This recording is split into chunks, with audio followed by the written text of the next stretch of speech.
Je vais vous faire un petit peu changer d'ambiance, parce que j'ai eu envie de vous faire découvrir un autre album. Un album qui n'est pas classique en termes de bande dessinée. Parce on va parler de guerre, on va parler d'histoire proche, puisque ça se passe de nos jours. On va pas parler, comme d'habitude, des guerres passées, et ainsi de suite. Non, non, on va se situer dans le présent, dans le réel, sur des choses qui ont été un petit peu effacées par tout ce qui se passe à l'heure actuelle, mais sous un angle particulièrement intéressant. Si je devais le comparer, je me dirais bien que ça me fait penser à Ambulance 13, quelque part. Alors si vous ne vous souvenez pas de cette série, c'est la série de BD qui se passe pendant la Première Guerre mondiale, où on suit justement des ambulanciers, donc ils sont soldats et en même temps surtout médecins ou infirmiers ou autres. Et ben là c'est un petit peu le même esprit. Et cet album, eh bien, c'est Médecins de guerre.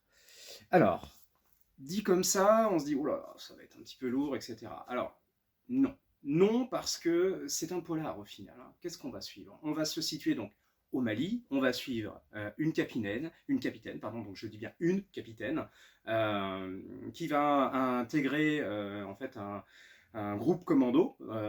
Donc déjà, je peux vous dire qu'il fallait être bien entraîné pour qu'elle puisse le faire, et elle l'est, mais dans un milieu d'hommes, ça va être encore plus compliqué, surtout chez des commandos para.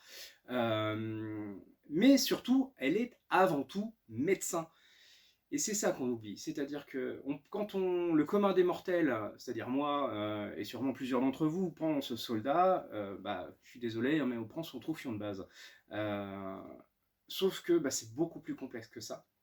Il y a plusieurs corps, effectivement, mais surtout, il ne faut pas oublier que sur le terrain, souvent, ce troufion de base ne doit sa vie non pas qu'à son arme ou à son intelligence, mais aussi à ceux et celles qui prennent le risque de venir en tant que médecin aux proches du combat pour assurer les soins d'urgence. Et bien c'est justement ça qu'on va suivre.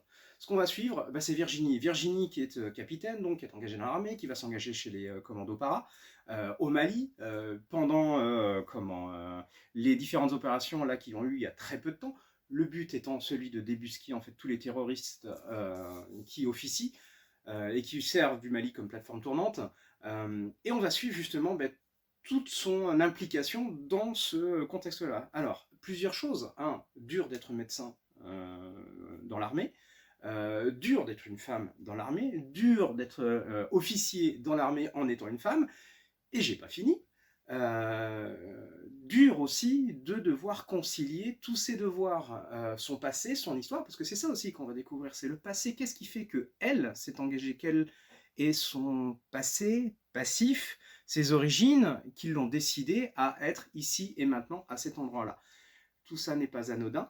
Mais bien sûr, tout ça va aussi découvrir un peu un polar, une ambiance un peu plus traditionnelle, si je peux dire ça comme ça, parce que les choses se cachent. On a beau être en mission, on a beau être dans un corps d'armée, etc.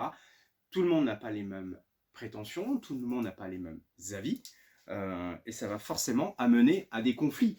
Sauf que entre les conflits internes et les conflits sur le terrain, il y a des choses qui peuvent être dangereuses, sachant que le complot et la terreur du noyautage, elle est aussi présente à l'intérieur de l'armée.